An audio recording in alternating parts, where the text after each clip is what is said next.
the truth.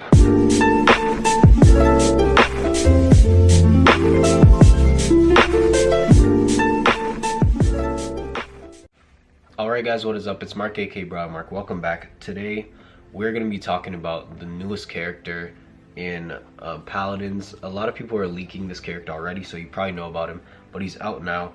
His name is Sha Lin. He's a damage character, and to be honest, when I first read these abilities, I'm like, wow, this guy's going to be overpowered.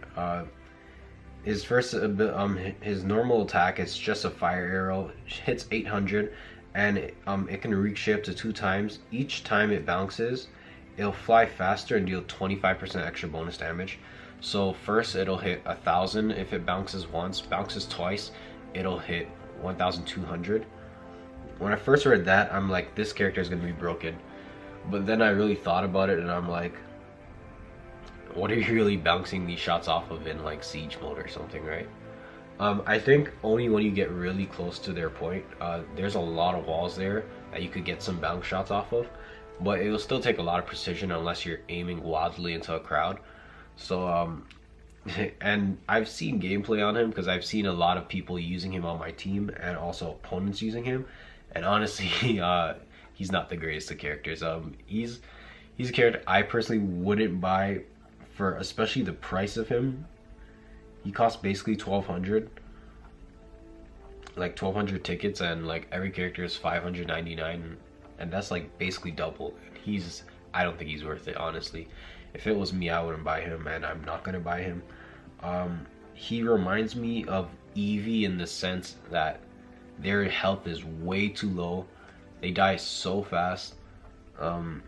You could get wrecked by like half the characters in the game without trying. Like any flank character, I would go after him first, just because he's just so low health that you could like give him, like, even if you want to imagine Sky. I use Sky very often. Sky is really broken, and you could just rush up and just give him 2 quick taps and he's dead, like right off the bat. I'll talk about like a couple of update stuff that came out too. They nerfed Ying. It was a necessary nerf. I didn't even check what it was. Let me see if I could see really fast. She must have been her super ability. Time to take charge. I'm not sure. It might have been just her normal attack that was nerfed.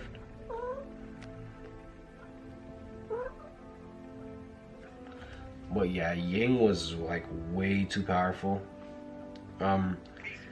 She just gives your opponents way too much like survivability and stuff. Like you'll notice it mostly if you're facing a Ying. If you're using Ying, you won't really go, wow, this character is broken. But if you're facing a Ying, especially if it goes team fight and she drops her ult, it's like their teams just become invincible, and now it's time for you to like attempt to take them out. And which is weird, because you would say, like, I think it's Fernando.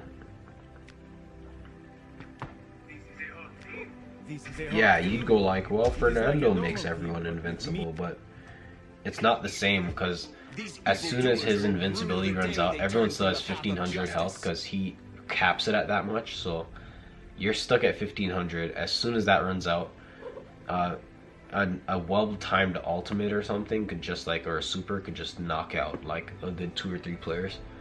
But with Ying, like, there's nothing you could do. She's dropping that heal. You're doing ultimates and stuff, people are healing straight through it. And yeah, this character, but I'll continue reading his skills. Some of them are kind of cool. He has this impaling shot. It hits 600, and if you can smash them into a wall or another person, then they're stunned for 2 seconds. I think that's kind of a cool ability. It reminds me, if you've ever played Mobile Legends, there's a character called Moskov. He has pretty much the same thing, where he could just like slam you back into something. I think that's kind of cool. He also has a withdraw. This is where he has his ultimate, like his super ability, and his second ability. They kind of give him a little bit of flank aspect to his character. He can turn invisible. He jumps back, he turns invisible, and you drop a clone, and you stay stealth for 3 seconds. It's just pretty much an escape. I wouldn't really say it's a flank move, but it kind of is at the same time. If you're full health and you just drop that and then run. I'm not 100% sure if the clone moves around or if it just stands still. I think it hopefully should move around, because if it stood still, it would be so obvious that's a clone, because nobody's really gonna be playing the game and just standing in place. Then he has his ability called Heat Haze. Pretty much he becomes stealth and he moves 50% faster for 10 seconds. I think his weapon energy regenerates 200% faster, and a mirage is created each time he attacks for 2 seconds. So pretty much every time he fires a shot, you'll just see a clone appear. So pretty much a bunch of clones will be just spawning, and he'll just be running around. The clones last 2 seconds, but I think it's a pretty cool move. Is it game breaking? Not really, honestly. But considering that his arrows bounce, it can be game breaking. They don't deal any more damage, which I think is necessary, because it would be really overpowered if he is hitting more than 800 or 1,000 since the bounces. I don't think you ever really get 2 bounces off and getting hits, but 1,000 is generally or 800 is generally damage he'll be doing, and for that to be bouncing, hitting a bunch of walls, and just getting annoying, and he's regenerating so fast, yeah, it could be very dangerous if it was doing more damage than that. But tell me what you guys think. They also added in now, like the spawn, if you saw it before, you're trapped in this little circle. They expanded it out a bit, so you spawn a little further and you can walk further, like in the start of the game. And also, I think they changed what it looks like, where the percentages are in siege mode. I never played summons mode since the update, so I don't know what that's looking like. But for siege, they did, I think the percent at the top, I don't remember it looking like that, and I think it does look a bit cleaner. But they're doing a lot of things. I think it's good additions. That's gonna be it for today's video. Tell me what you guys think. Sha Lin, would you pay 1,200 for him? I wouldn't personally. I don't think he's that great. Seeing gameplay on him, he's not really going to be a character that I think I would use.